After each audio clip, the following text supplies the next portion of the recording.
Ces arbres sont comme les personnes. Les plus âgés souffrent de la chaleur, souffrent du manque d'eau, ils dépérissent, ils meurent. Mais c'est une inquiétude permanente maintenant. Nous sommes à l'étang de Pirot. J'ai des souvenirs ici d'être venu avec mon oncle, mes cousins, passer des journées entières de pêche, ici même. L'étang a gardé quelque part une magie particulière, même si la forêt, depuis on va dire 1950, s'est transformée, elle a évolué. Aujourd'hui la forêt souffre, le dépérissement frappe les arbres. C'est une période difficile dans laquelle on est engagé déjà depuis plusieurs années.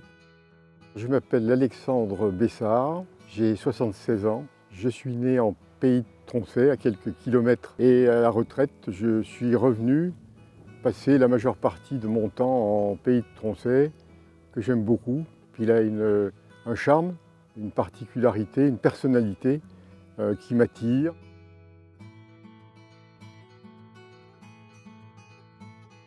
Vous avez le chêne dit de Pirot.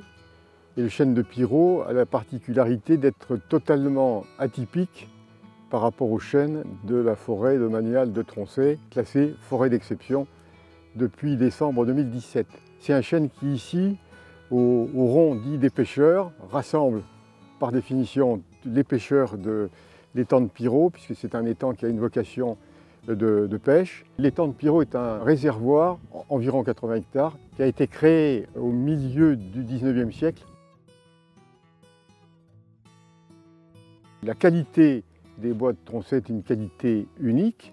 Il y a quelques arbres qui ont été sélectionnés par les forestiers ici pour contribuer à la reconstruction de Notre-Dame. Voilà.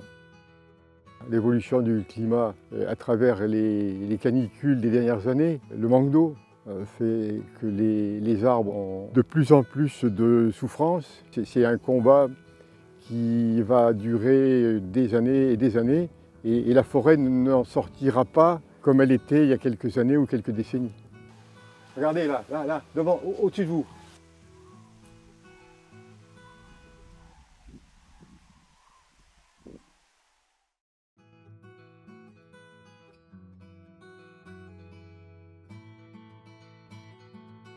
Voilà le chêne du Major Stilling, directeur de l'école forestière d'Édimbourg. Ce chêne a été conservé comme arbre remarquable. C'est un chêne droit, majestueux, et il représente Tronchet dans sa splendeur. Moi, lorsque j'étais adolescent, a été abattu le chêne Apollon, qui était vraiment très emblématique de l'ensemble de la forêt. C'était une balade incontournable, et quand on était enfant, il existait un jeu, plusieurs enfants se mettaient autour de l'arbre pour l'encercler, et comme ça on mesurait la circonférence, je me souviens. C'était un chêne magnifique. J'ai des petits-enfants qui ont 20 ans. Ils auront pu constater l'évolution, le changement.